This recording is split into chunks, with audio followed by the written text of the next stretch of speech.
Salam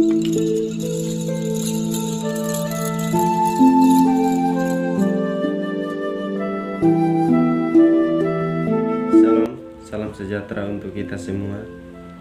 Pada kesempatan ini saya akan menjelaskan dan mempresentasikan sebuah makalah yang berkaitan dengan pengertian pendidikan.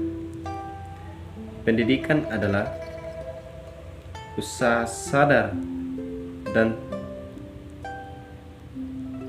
terencana untuk mewujudkan suasana belajar dalam proses pembelajaran agar peserta didik secara aktif mengembangkan potensial diri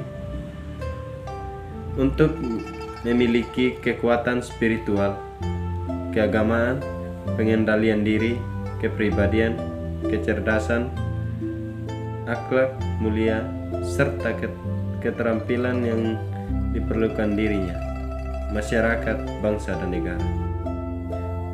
Terdapat beberapa hal yang sangat penting untuk kita kritisi dalam konsep pendidikan menurut bunyi undang-undang tersebut. Pertama, pendidikan adalah usaha dasar yang terencana.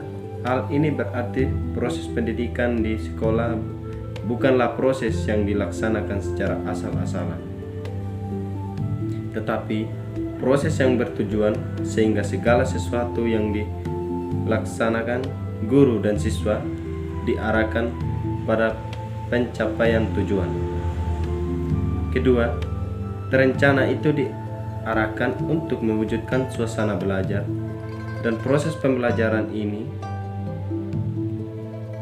berarti pendidikan tidak boleh mengesampingkan proses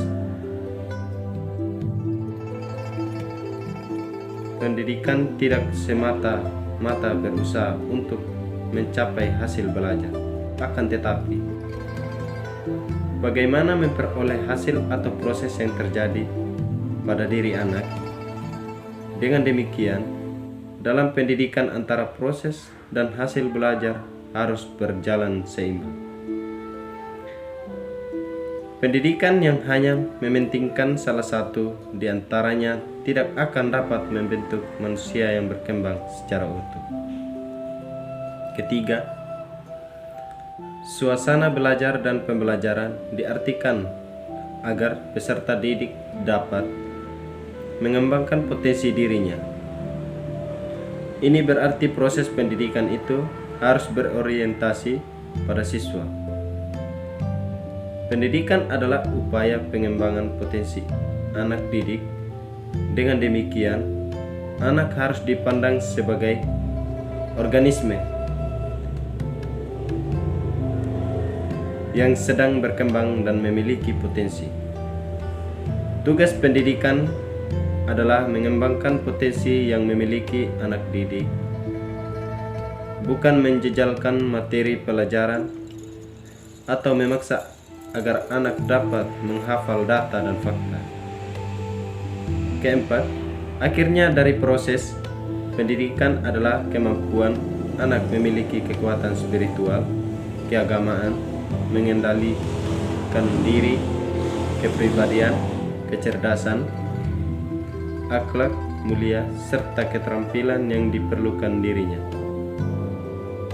Masyarakat, bangsa, dan negara. Hal ini berarti proses pendidikan berujung kepada pembentukan sikap, pengembangan,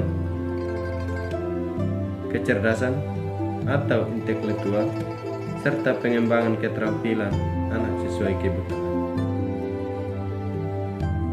Ketiga aspek ini, sikap, pengetahuan, dan keterampilan, arah dan tujuan pendidikan yang harus diupayakan.